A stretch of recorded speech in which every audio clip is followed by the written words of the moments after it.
In Victorian England, philanthropic scientist Sir Hugo Cunningham is a member of a parapsychological society that studies psychic phenomena.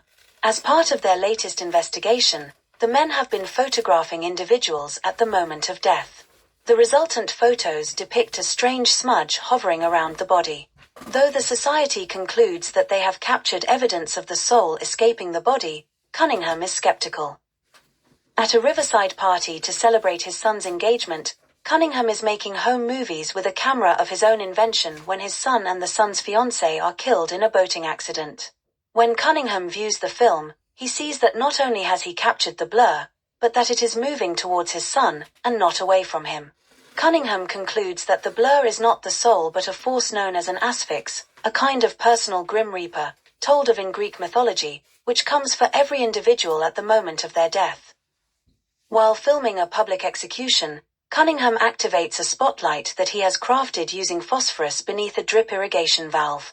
Viewing the film with his adopted son and daughter's hopeful husband-to-be, Giles, Cunningham sees that the condemned man's asphyx was briefly held suspended in the spotlight's beam. Cunningham theorizes that some property of the energy released by the combination of phosphorus and water renders the asphyx immobile. If correct, this would mean that an asphyx could be trapped, and that an individual would be immortal so long as their asphyx remained imprisoned. Cunningham and Giles captures the asphyx of a dying guinea pig and seals it in the family tomb. Seeing immortality in his grasp, Cunningham tasks Giles with helping him to capture his own asphyx. Cunningham commissions the construction of an impenetrable vault door on his family tomb. Once he has captured his asphyx, Giles is under instruction to seal the asphyx inside, so that no one can ever set it free. Using an electric chair to slowly kill himself, Cunningham summons his own asphyx. However, Giles is only experienced in capturing an asphyx with two men, and is forced to rely on his fiancée and adoptive sister, Christina, for assistance. Christina is horrified with the experiments, but agrees to participate when Cunningham tells her that he will give his blessing for the two to marry if they allow him to make them immortal.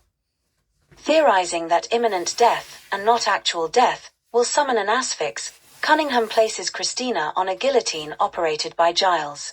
During the experiment, the guinea pig chews through a hose pumping water onto the phosphorus stones being used to capture the asphyx. The equipment malfunctions and Christina is decapitated. Despondent, Cunningham insists that Giles open the vault and free his asphyx. Giles agrees, on the condition that Cunningham first grant him immortality. In fact, Giles no longer wishes to live without his fiancée and, unbeknownst to Cunningham, he sabotages the equipment. As Cunningham attempts to gas Giles to death to summon his asphyx, he realizes the equipment is not working, turns off the gas and turns on the oxygen to save Giles. Giles strikes a match, causing an explosion that kills him and destroys all of the equipment required to capture asphyxes. Although Giles left behind the combination to the vault on a slip of paper, Cunningham destroys it, resolving that his own immortality is God's punishment for the deaths of Giles and Christina. In a framing sequence set in the 1970s, an ancient, disfigured Cunningham roams the streets of London with the guinea pig. He wanders into the path of a car collision, which kills both of the drivers.